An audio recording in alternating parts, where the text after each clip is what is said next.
I'd like to call to order the Strategic Planning, Academic, and Student Oversight Committee. Mike, you want to call the roll, please? Sure. Mr. Dasberg? Here.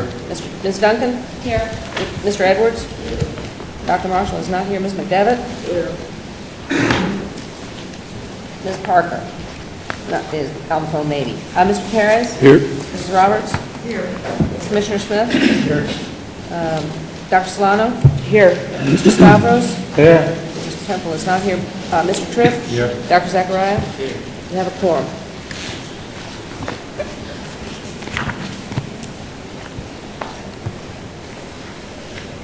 Okay. Dr. Marshall was called away, and what we're going to do is Governor Perez and I are going to do a tag team here on a number of items that he was scheduled to report on. First thing I'd like to do is have approval of minutes of the January 29th meeting. Move it. Second. Okay, it's been moved and seconded that we approve the minutes for January 29th. All those in favor? Aye. Opposed? Okay, we will now go into the specific academic program team reports. And I always start with the first two or three, and then I'll turn over to my comrade to the right. The academic programs project team met by conference call on May 13th to discuss items 3A, 3B, 3C, and E. Notes from those calls are included in your agenda package. The remaining items have been added to the committee agenda since the call at the chair's request. After reviewing the items, I did not see any compelling reason to convene a conference call of the academic program teams to discuss them. If you have any concerns about a particular item, you may voice them as we take up each individual item this morning.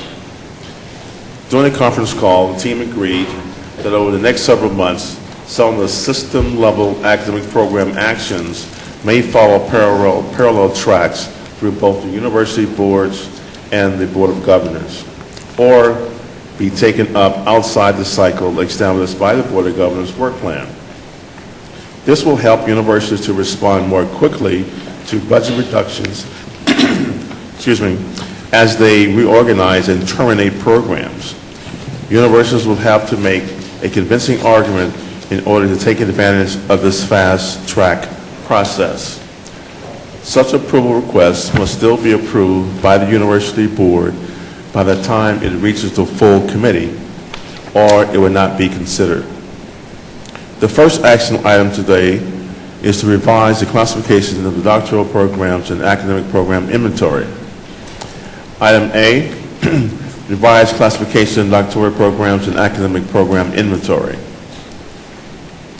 To remain eligible to participate in federal financial aid programs, each year universities must report to the Integrated Post-Secondary Educational Data System, commonly referred to as IPEDS, and the completions and enrollments of each degree program, along with other information.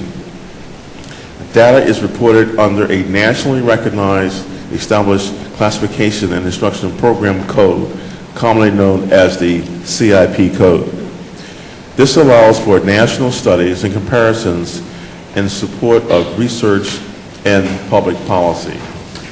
In 2007, the National Center for Educational Statistics, NCES, decided to revise their IPEDS categories used for reporting doctoral programs data to better differentiate between true research doctorals and those that are primarily applied to professional in nature. The new reporting categories that go into effect this year are research doctorals, including your typical PhD and other degrees that require a dissertation for completion. Second category, professional-oriented doctorates, including former professional degrees such as medicine, law, but also doctorates that either meet a professional requirement or were designed for professionals in the workplace who needed to move into a doctoral level and the type of advanced education that is associated at that level. So third category, other documents that do not fit in either of the first two categories. In some cases, an existing doctoral program may have both a research track and a professional track operating under the same CIP code. The recommendation from the staff is to make a one-time technical change to the degree inventory that allows universities to split out tracks into separate degree categories for reporting purposes without coming through the formal proposal process. This will only be allowed for program tracks that will not be required any new resources to make the split. Expectations are that there will be less than half dozen of such programs across the system, and our staff will be reviewing all such requests to ensure universities are making only technical changes. This issue has been reviewed by the academic team's committee and is recommended for your approval. At this time, this is Dr. Marshall speaking to me, the chair will approve the Board of Governors staff to make technical changes to the State University System academic degree inventory in order to align it with the new IPEDS codes requirements for programs that are running discrete tracks that will not require any new resources to make the split and will be splitting into different reporting categories. Second. So it's been moved and it's been seconded that we approve the first category. All those in favor say aye. Aye. Those opposed? Okay. Governor Perez. Mr. Chairman, we're going to talk about a couple of degree programs now. The first one is a new degree at the University of Florida, PhD in Nutritional Sciences. University of Florida is seeking to elevate their existing Nutritional Sciences track in the PhD in the Food Services and Human Nutrition program to become the PhD in Nutritional Sciences. The field of nutritional sciences examines the link between diet and health and the impact of one's individual genetic makeup on nutrient utilization. I always knew it was just my genetics. Funding will be reallocated from the Food Service and Human Nutrition program, and expenses will be minimal as the program continues to utilize faculty and facilities currently used for this track. The program was approved by the University of Florida Board of Trustees at its June 15, 2007 meeting and originally submitted to the Board of Governors that year but was withdrawn for consideration by the university prior to being taken up by the board. The program has now been resubmitted for consideration and reaffirmed with new numbers and signatures. The academics program team reviewed the degree proposed and is recommending this approval. Mr. Chairman, I move approval of the PhD in Nutritional Sciences at the University of Florida, and a representative of the University of Florida is here to answer any questions if there are any. I second that motion. It's been moved and seconded. All those in favor? Aye. Opposed? Motion carries. Mr. Chairman, the second degree is a new degree at Florida State University, a PhD in Sports Management. FSU is seeking to elevate the existing sports management track in the PhD in Physical Education program to be a PhD in Sports Management. Sports management is a study of sport promotion, production, and distribution of products that influence the quality of sport performance and sport as a participatory or spectator product. Funding will be reallocated from the Physical Education program and expenses will be minimal as the program continues to utilize faculty and facilities currently used in this track. The request is also an example of the fast-track flexibility that we're going to need for our universities to respond to budget reductions in the future. The program was submitted for review to the Academic Subcommittee of the FSU Board of Trustees on May 5th, 2009, and received final approval by the FSU Board of Trustees at its June 17th meeting yesterday. The Academic Programs team reviewed this degree proposal on our conference call, found no problem with it, but chose not to take action until the university trustees had met and affirmed the program. The academic programs team, however, had no objection to the program subject to the confirmation by the Board of Trustees, and as a result, we have now received confirmation that FSU has approved the program. I move approval of PhD in Sport Management at Florida State University. I second that. It's been moved and seconded. Are there any questions? If not, all those in favor? Aye. Opposed? Okay. Moving on, the next will be the termination of the University of Florida PhD in educational document, educational psychology. The University of Florida has requested a termination of the PhD and the ED degree program in educational psychology due to budget cuts and low enrollment. The termination of this program was formally approved by the University of Florida Board of Trustees on May 26 and was approved by the Board of Governors, and this termination is effective immediately. At this time, I will ask for a second on the, I move it, and second. Second. All those in favor? Aye. Opposed? Okay, the next item, item E, exception to the 120 hours to degree for the University of West Florida Bachelor in Music Education. The University of West Florida is requesting approval for the Bachelor of Music Education to be 134 credit hours to degree in order to meet requirements for professional teaching eligibility and accreditation. All currently existing bachelor's in music education programs in the state university system for 134-hour degree programs. The academic program teams review this request and recommends approval. I recommend approval. Second. All those in favor? Aye. Opposed? Motion carries. Next item, Alderman Perez. Thank you, Mr. Chair. This deals with item F, credit by exam equivalencies. The Articulation Coordinating Committee, the ACC, is directed by state law to maintain and review annually the credit by examination guidelines and to recommend any appropriate changes to the Board of Governors and the State Board of Education.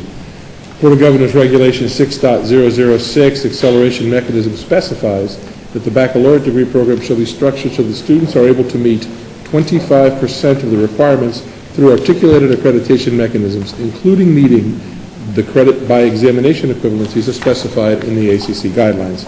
The current revision of the guidelines was approved by the ACC at its May 27, 2009 meeting. Mr. Chairman, pursuant to Board of Governors Regulation 6.006, I move approval of the credit by examination guidelines approved by the Articulating Coordinating Committee at its May 27, 2009 meeting. Second. It's been moved and second. Any questions? All those in favor, say aye. Aye. Opposed? The next agenda item, Mr. Chair, is item G, public notice of intent to amend Regulation 6.017, criteria for awarding the baccalaureate degree. The 2009 legislature repealed Section 1008.29 Florida statutes relating to the college-level academic skills test, the CLAST exam, and eliminated funding for that test. New language in Section 1007.25 of the Florida statutes requires that the State Board of Education, in conjunction with the Board of Governors, establish minimum scores on nationally standardized examinations and college courses that can be used to demonstrate the required college-level academic skills. Colleges and universities are prohibited from awarding of an associate's or baccalaureate degree to students who do not meet established criteria. The CLAST is referenced in Board of Governors Regulation 6.017, criteria for awarding the baccalaureate degree, which must now be revised. The draft regulation included in the agenda material serves as a starting point for developing a new state-level policy that will ensure students are achieving college-level academic skills.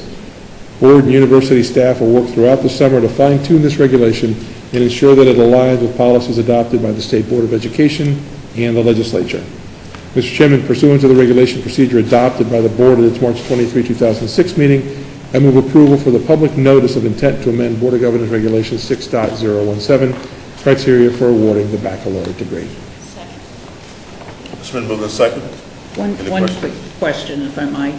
I don't object to noticing this, but Commissioner Smith, was the class used by all colleges of education as a requirement for admission, or is that just, that's not a state requirement? Okay. Thank you. All those in favor? Aye. Approved? Okay. Next item. Can I ask a PhD Yes. program question before we go on to the other? It really maybe is directed to Dr. Ginchap. Just given the legislative issues around the farm program we approved during the session, I just would like to know if Dr. Ginchap gave us an update on where USF stands with moving forward with the Farm D program. The pharmacy program? Yeah. The Farm D, we want to thank the Board of Governors once again for approving the Farm D program. We are moving ahead with it. What was required from the legislature is the license. We won't have graduates until 2015. We are going back again and again until we get that approval just for the license. So we have a search for the dean out, and we're moving right ahead with the program. So thank you again. Mr. Chair, as a courtesy to the universities whose degrees we just accepted and terminated, I'd like to move that we waive the policy of waiting until our next scheduled board meeting for final approval of all the agenda items 3A through F through 3F, so that we can make approval of these recommendations and the actions we just took at the board meeting this afternoon. The next board meeting is not until August, and some of these are time sensitive for the universities and need to take effect before that date. So I move that we waive our policy of waiting until the next scheduled meeting for approval of these items. Second that motion. It's been moved and second. Are there any questions? I couldn't hear you. Norm, our policy requires that we adopt these at this meeting and then approve them at the subsequent board meeting, not the one this afternoon. I'm trying to waive that policy today so that we can approve the new programs we just adopted and terminate the ones we just terminated, because our next meeting isn't until August. It will be hugely inconvenient for the universities. Move and second. All those in favor? Aye. Opposed? Okay. Now moving on to item 4, public notice of intent to amend regulation 12-001 relating to the Florida Solar Energy Center operations. The next item of this committee recommendation to the full board is to publicly notice our intent to amend regulation 12.001 relating to the Florida Solar Energy Center. I'm asking that Dr. Ari Lamont give us a quick update, and after his presentation, I would ask for a motion. Thank you, Mr. Chairman. The Florida Solar Energy Center is an entity that's been at the University of Central Florida since the 1970s. It's established in statute. However, the current regulation does not reference the University of Central Florida. So this revision is simply to make the connection between the statute, the Board of Governors, and its devolution of the administration and responsibilities of the center to the University of Central Florida. Are there any questions? Move it's adopted. Entertain a motion? Move. Okay. Second. All those in favor? Aye. Opposed?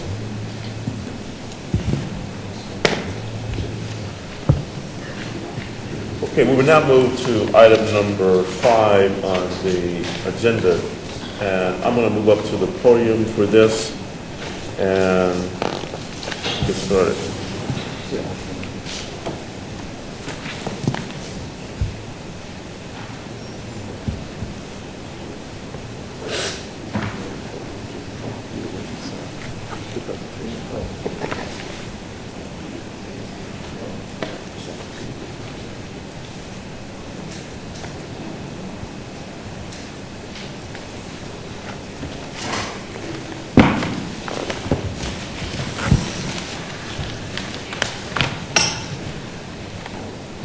Okay, as you recall, in March, this board had an economic development plenary session at which we began to take a look at ways that we can enhance the whole discussion regarding economic development.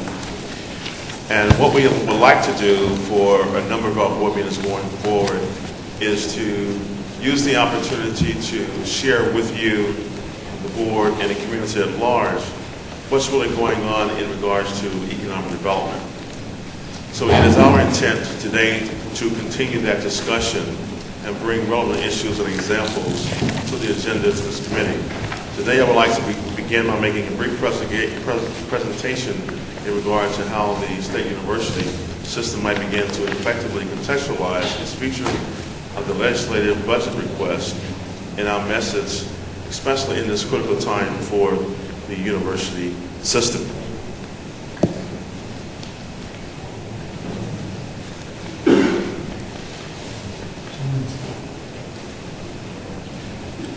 to the National Academy of Sciences just a few weeks ago, President Obama presented a vision for a new era in research financing in which scientific inquiry and development of intellectual capacity to pursue is a top priority for this nation. The President's plan includes doubling the budgets for National Science Foundation, the Science Office of the Department of Energy, and the National Institute of Standards and Technology. He is also seeking increases in direct federal investment in medical and energy research. Overall, he described his initiative as the largest commitment to scientific research and innovation in American history. Bringing it from a national level down to the state level, our governor gets it. He has created opportunities that support university research, development, and his interests in areas such as the environment, climate change, have consistently translated into a strong relationship between his office and the university system. And I think we all realize that through the past legislative session, we saw a very, very close collaboration between the governor's office, this board, our chair, and our chancellor in residence. So as we begin to move forward, what is the challenge that we're facing? How can we work more collaboratively with our partners within the state, making it understood that the state university system provides a requirement for Florida to move into a new economy, making the legislature demonstrate its understanding by supporting our universities over time. And again, we have seen the beginning of that new collaboration taking into effect this year. At the end of the day, the bottom line is creating value for our students. So when they leave our university system, they're going into the marketplace and they're gaining very valuable jobs.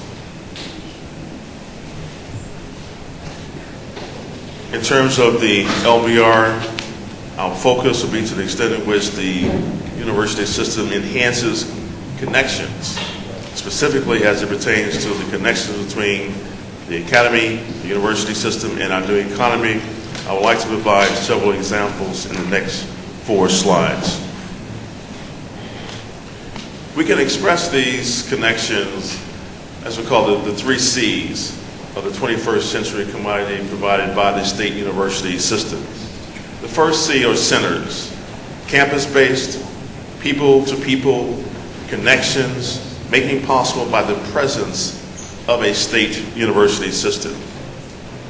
The second C are clusters, the connections between the various businesses, industries, and other entities within a geographical area made possible or enhanced by the presence of one or more of our universities.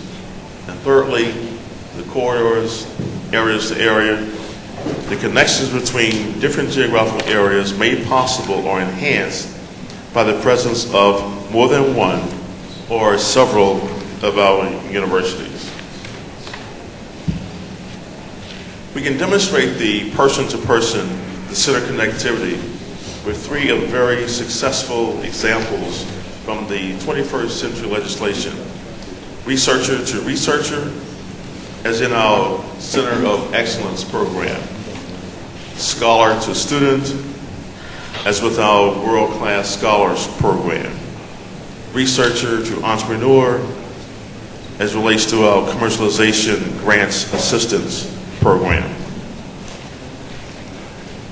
An example of connections between various businesses and industries and other entities within our geographical area made possible or enhanced by the presence of one or more of our university systems is the Orlando Lake Nona Medical City, anchored by the University of Central Florida Medical School. And finally, an example of the connections between different geographical areas made possible by our universities is the Florida High-Tech Corridor, a public-private partnership between businesses and industry and the University of Florida, the University of Central Florida, and the University of South Florida. At this time, I would like to introduce Mr. Randy Burris, the president of Florida High-Tech Corridor. Randy is going to take a few minutes and describe the kinds of connections that are possible, that were made possible by the corridor. Mr. Burris.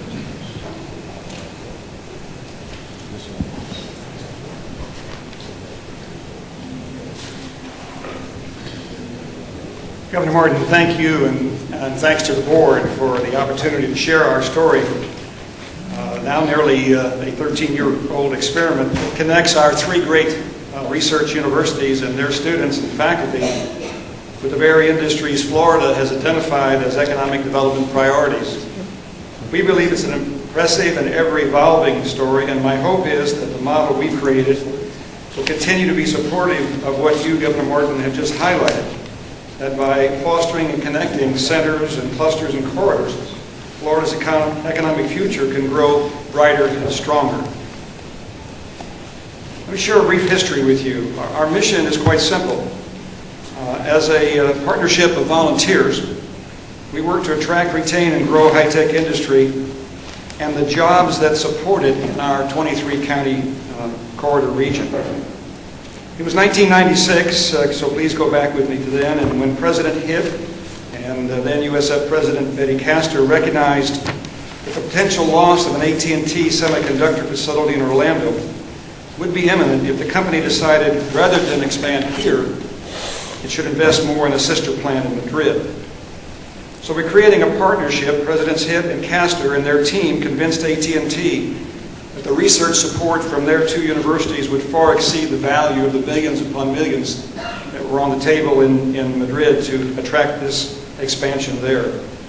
Presidents Hitt and Castor and Betty's successor, President Judy Genshap, and UFS President Bernie Manchin have steered the partnership that for more than 12 years has maintained a winning strategy, attracting, retaining, and growing the companies that employ their graduates, provide opportunities for research collaboration, and build the economies of their communities.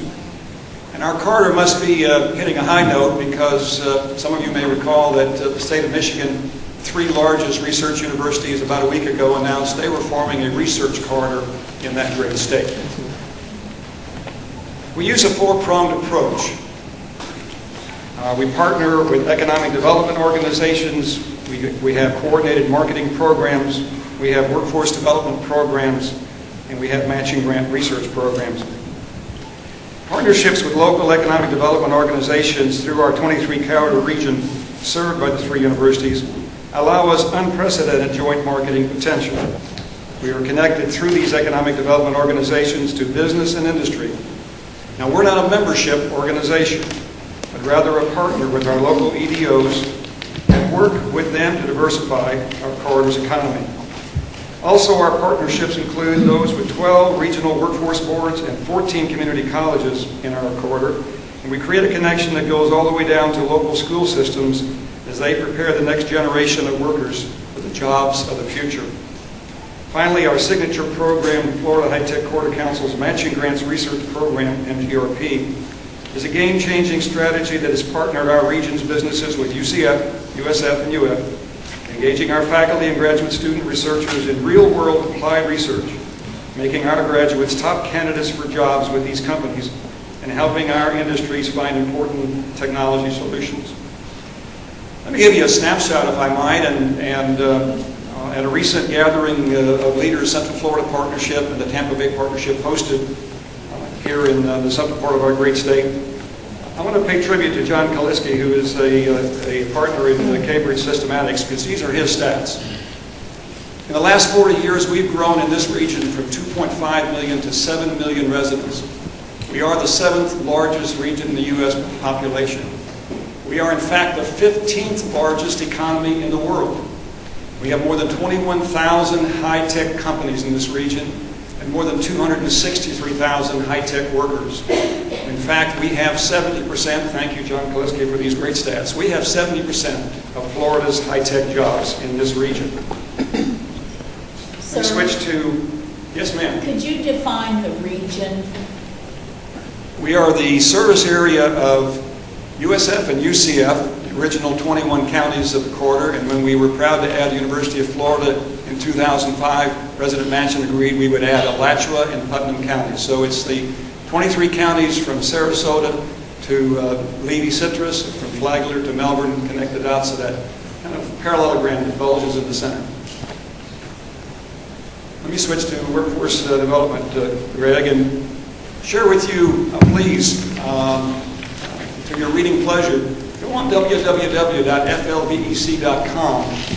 and you'll see the results of about 4 years of work with some great volunteers in our universities, our community colleges, our economic development organizations, our workforce boards, our corporate partners, our chambers of commerce.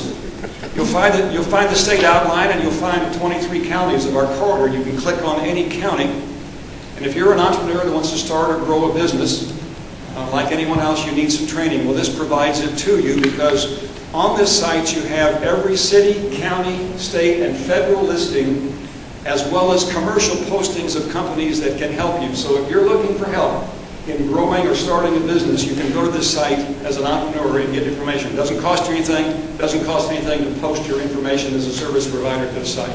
It's something Carter and its partners have produced, and it's free for everyone. The Incubator Network in our region, proud to report that we are founding funders of the UCF and the USF incubators, looking to do a little bit more with our friends up in Alachua, David Day and his team. Through this effort, we've helped create more than 1,000 jobs with our partnership with these fine folks. And in this funding of use of Carter funds, they've created more than 160 companies. Let me share with you briefly tech camps. We realized early on that it was tough getting technicians to go into certain fields, so we partnered with community colleges, with corporations. We have conducted 73 camps for 2,000 math and science teachers and counselors and students, designed to show them what it's like to work in a high-tech company, what it's like to have a high-tech job. We've also collaborated with 8 community colleges in our region on associate degrees. We've helped create 7 of those, and 1 certificate program. Again, listening to industry, telling us what they needed for their jobs in terms of highly trained technicians or operators. Let me switch now to our Matching Grants Research Program, and I'm proud to announce to the Board of Governors today that we have officially exceeded 1,000 research projects, partnering with 300 companies and institutions. Though we've done grants smaller than 10,000 and more than 100,000, our range is normally between 10 and 100,000 of Carter funds. We have engaged 2,000 graduate and doctoral students in this research, and 250 professors and associate professors have served as the PI on these projects. Let me share with you some results. The 3 gentlemen you see in their university regalia, aka football jerseys, represent each of our 3 universities. They are graduates of the university of the jersey they're wearing, and we have partnered with them thanks to Dr. Rod Casto and Matt Lowell at USF, Dr. M.J. Swallow and Dr. Tom O'Neill at UCF, and Eric Sander at UF. These folks we have partnered with on these research projects. If any of you have traveled by Delta Airlines, I think in the month of, Roger was in February, I believe, Delta Sky Miles magazine worldwide had these gentlemen's picture in it. We can account for 90 patents being awarded, 135 patent applications pending. These companies have hired more than 150 of these graduates in these research projects. And I'm going to use a stat here from Dr. Swallow and as well our researcher, Guy Hagan. We've created more than 2,000 part-time jobs through this initiative. And these fine gentlemen have said that's equivalent to 1,000 full-time jobs, average payroll 60,000. Let me switch to the downstream value statement. In our 13 years, we've invested a little more than $50 million of state funds. Carter funds flow to our 3 universities. 3 universities manage the dispersal of these funds in partnership with these companies. We've invested a little over $50 million in these projects. The companies have invested more than $140 million in these projects. President Genschaft and I met with Bill Habermeyer, retired CEO of Progress Energy. We proudly gave him a report, President Genschaft, you remember? And he said, I think you're not taking credit of everything you should take credit for. And we asked him to please explain that. And he said, well, But for your original research project, downstream from them, he would submit that additional value accrued to the company or to the university or to both. If that's the case, you have to figure out what that is, and you should take credit for it. So we engaged Guy Hagan with Innovation Insights. He interviewed 150 company representatives, 150 professors, associate professors who served as the PI, and the results of that downstream study is an additional $465 million value on our 1,000 projects. $600 million is the total match, and to our $50 million of state funds invested in these projects. So in conclusion, if I could, if you look at the chart, thanks to my friend Roger Penn for coming up with it, we partner with EDO organizations who helps us partner with companies in industry. These partnership attracts these companies to our research program. Our research program then engages our faculty and our students to do the research that the company wants done. And then in turn, that helps create jobs for these students, helps keep these companies here, helps them grow here. You see, we believe it's just as Governor Martin suggested, to connect the centers of excellence in research at UCF, USF, and UF with clusters of high-tech activity that puts people together in a unique partnership that creates jobs and wealth for our region. What started in 1996 is in many ways still in its infancy. More and more students are looking towards STEM education as we create relevant connections to schools. More and more representatives of our corridor companies are realizing that our matching grant research funded projects at UCF, USF, and UF provide them with the opportunity to work side by side with their future employees. We are fortunate to have legislative leaders like Tony Jennings, Dan Webster, Tom Feeney, Lee Constantine, Buddy Dyer, Alzo Reddick, and many others who invested early on in this program. We believe it's returning solid dividends for companies and creating jobs for our graduate and others in our corridor region. Governor Martin and the board, thank you on behalf of Presidents Hitt, Genshaft, and Machen for letting me present today. Thank you.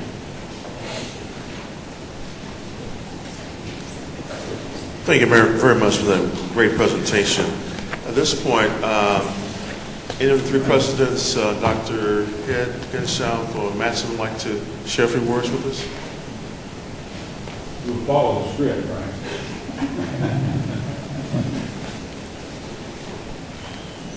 Well, Randy's done a very fine job of laying out the program that we initiated a number of years ago. I couldn't help but think back to the early days when the idea for a corridor came to me as I was taking a shower one night. The rumor was not true that Betty Castor was in the shower.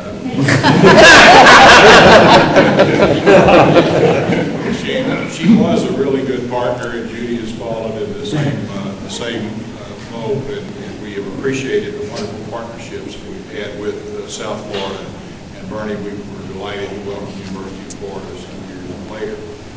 Randy gives well-deserved credit to the various parties who've driven the corridor to success. But I can tell you that we absolutely would not be where we are today without his leadership. He's been with us since the corridor was founded 13 years ago, and he's done a wonderful job of developing the organization. As Randy explained, the corridor has become a critical component in the growth of our research programs, the education of our students, and the diversification of our economies. I'll add that the corridor is also an important element in the success of the University of Central Florida. 17 years ago, when I began my presidency here, I challenged UCF to become America's leading partnership university. I believe then and do today that the Metropolitan Research University and its community can significantly serve one another. The economic activity generated by our 13-year alliance within the corridor is an outstanding example of the mutual benefits of partnership. Today, the corridor is the cornerstone of our economic engagement with our Central Florida region. I'll give you a few examples of the impact on UCF from our partnership with the corridor. Over the years, the corridor has supported more than 200 patent awards and applications. This support is a major reason why UCF ranked 7th in the nation in the 2008 IEEE Patent Scorecard, right behind Rice in Texas, and just before, a little ahead of Georgia Tech and Stanford. The corridor's matching dollars have also been used effectively by UCF to support local economic development. According to the most recent data available, our small business partners have secured 30% of the small business innovative research dollars here in the state of Florida. Partnerships are all about people. People like the three amigos Randy mentioned. Our amigo in UCF is UCF alumnus Antoine Corey, who's been a terrific partner to UCF and this community. His company, Advanced Power Electronics Corporation, has been involved in 10 matching grant research projects since 2001, and he's hired a number of UCF graduates. His company's success has created educational opportunities for our students and career opportunities for our faculty members. It is partners like Advanced Power Electronics and the High-Tech Corridor that allow us to say UCF stands for opportunity. Judy, in the advertisement that Randy showed us, I noticed standing next to Antoine an amigo in a Bulls uniform. Maybe I can persuade you to tell us about him and the impact of the corridor on USF.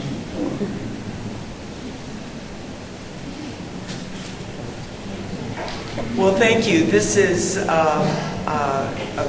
nice opportunity. I want to thank Governor Martin for allowing us to speak about this. This is very important for not only our universities, but for the economic development of Florida. And yes, there is a USF proud alum in that center photo. Jim Donovan and his company Temp Troll developed a self-heating washcloth that's used by hospitals, American troops, and hurricane victims. And over the last 4 years, Temp Troll has participated in 7 matching grant projects at USF with a total value of $1.6 million.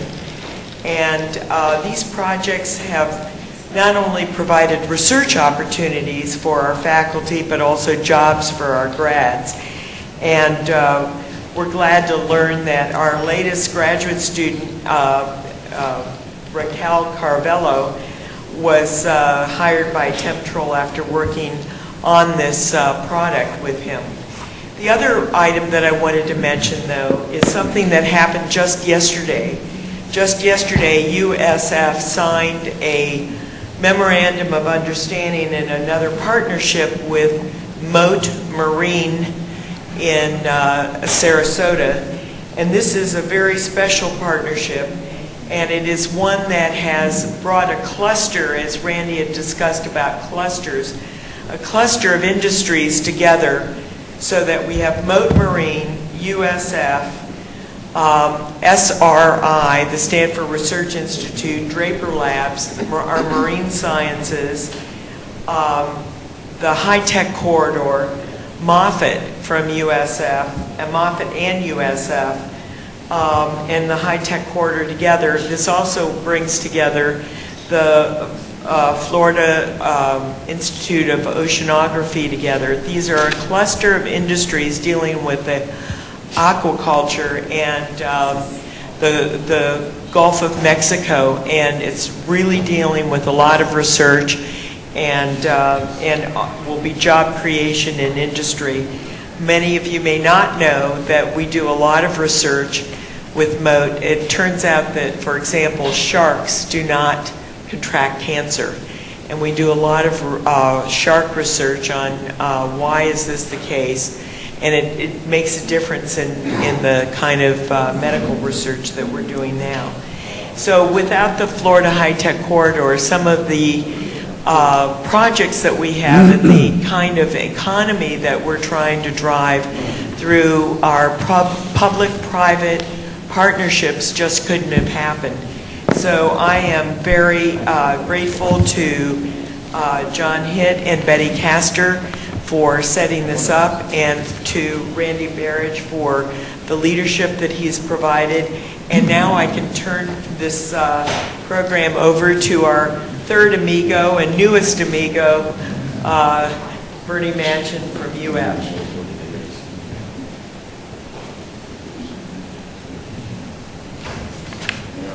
Thanks, Judy. I'd just like to reemphasize that the real genius for this idea came from UCF and USF, and most of the success to date has been through the efforts of their scientists and their collaborations. When I came to Florida in 2004, the first meeting I had with our College of Engineering Dean was, said, "You got to get us in the corridor." It is an area that is doing great work. It offers a real good opportunity to serve the state through research. And it took really one phone call to Judy and John, and they were most generous in expanding the corridor. You talked about the shape of it. It's no more bizarre shaped than congressional delegations in our state, in our U.S. Congress. So one point I'd like to make this morning is that it works here because of the players. That's the companies and the universities who choose to work together. But it could work anywhere. I mean, Larry, it could even work in the Panhandle. I mean, as soon as they get phone service over there, you're going to be able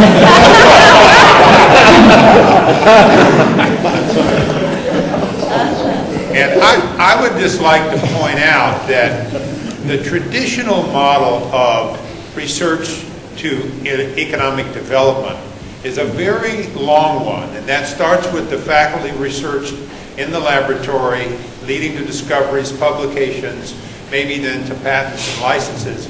And then the thing that's been most difficult for all universities is finding venture capital money to bridge the gap between the laboratory and the business world. This is a different model, and in some ways it shortens the link because you start out with a collaborator who wants to take the product to the marketplace, and they're working with you from day one. So it's just another form of economic development, and frankly, I don't think we give our state enough credit for its involvement in this. Without the $50 million that's been expended by the state, this program would be just something we talk about. It took that kind of a pump primer to get this program started, and I think as the state struggles to build a new economy, they should look, as Michigan is, to expanding this model to other parts of our state, because we certainly have the research universities that would like to be contributing to this. Thank you very much. Thank you. Are there any questions that any of our board members have of the three university presidents or Mr. Burridge?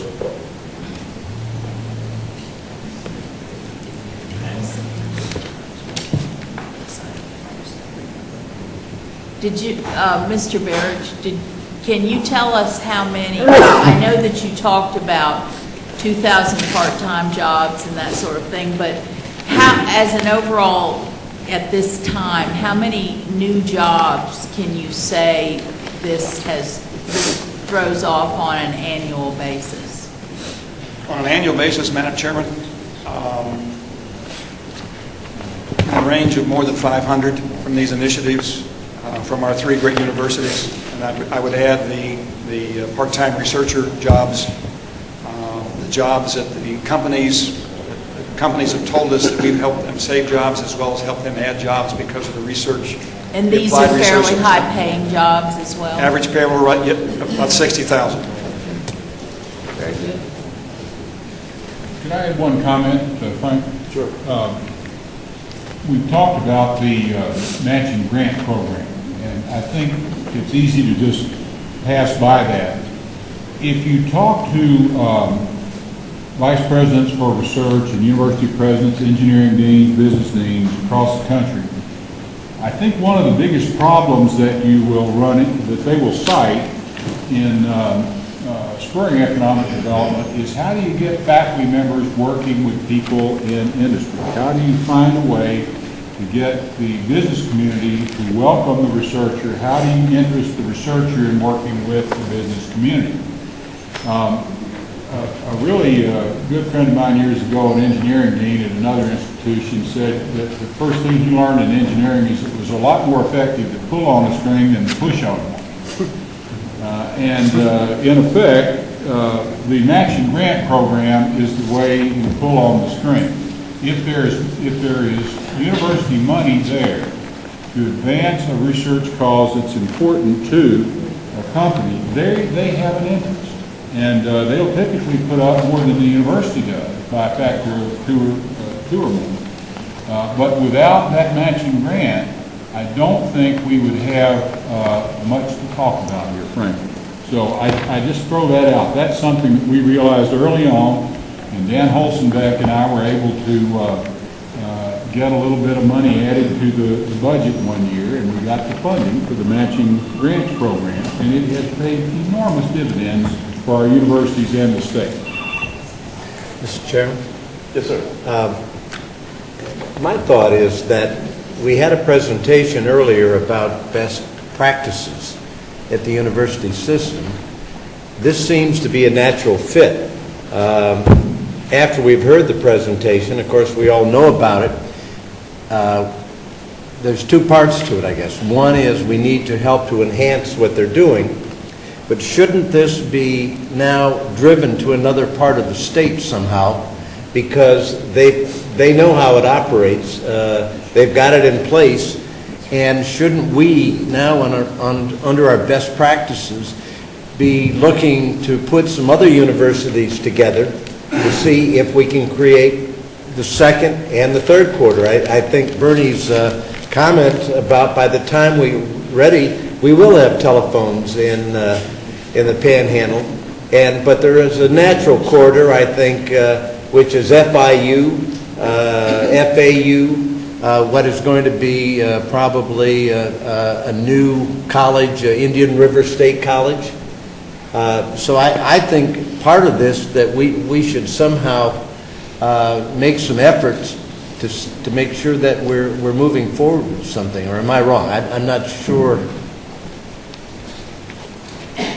I think this is just the beginning of the iceberg in terms of sharing and make sure we all understand the true value of economic development and the high-tech corridor and what that means to the state and how the university system can play in that overall process.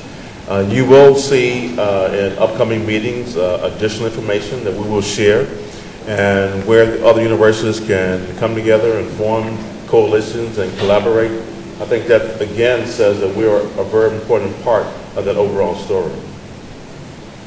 Okay, any other questions? Well, I think, Governor Martin, I just would reiterate, I think we should challenge all of the universities to be thinking about these things and evaluating what other partnerships they can do with their colleagues to be something similar or different, a cluster or a corridor or whatever the appropriate name that fits what they're doing. Because you have not only FAU, FIU, you have University of Miami. We've got to start remembering that we have a lot of good private colleges in this state that have good research capabilities, and that we should learn to operate with them as well. And so I challenge everybody to just be thinking about that. That's part of our mission. This is so key to our success as a system. And that's why we're showcasing these things at every one of these meetings, so that we can continue to make this connection to jobs and opportunity and the movement that the university system has in driving the new economy. Okay, thank you. Any more questions, comments? Now, moving on to the last item on the agenda, item number 6. This is an informational item regarding distance learning.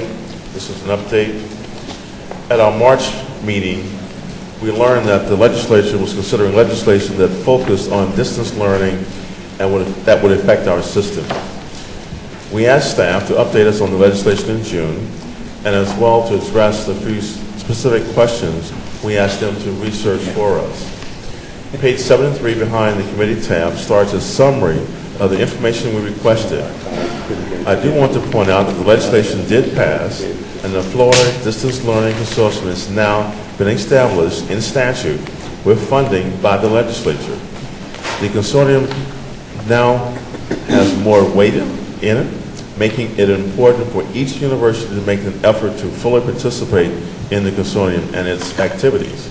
The legislation also contains 2 studies that will affect us. One is a plan to implement a streamlined online registration process for students who have been admitted to the public post-secondary institutions and who wish to enroll in a course listed in the Florida Higher Education Distance Learning Catalog. That plan is to be submitted to our board as well as the State Board of Education, the legislature, and the governor. The second study is the development of a plan to promote increased usage of open access textbooks. That plan also will be submitted to us and to others, as I mentioned earlier. Both of these studies are due March 1st and will be developed by the consortium in consultation with the Florida college system and the state university system. I am requesting that staff closely monitor both of these studies and keep us informed so we can help shape the discussion instead of just reacting to recommendations in a report. And we have Richard Stevens in the audience in case if anyone has any specific questions regarding the status of this distance learning process. Are there any questions for Richard? If not, Madam Chair, that ends the agenda for our committee. Okay. Do I hear a motion for adjournment? Got it. Moved, second. All in favor? Meeting Well, adjourned.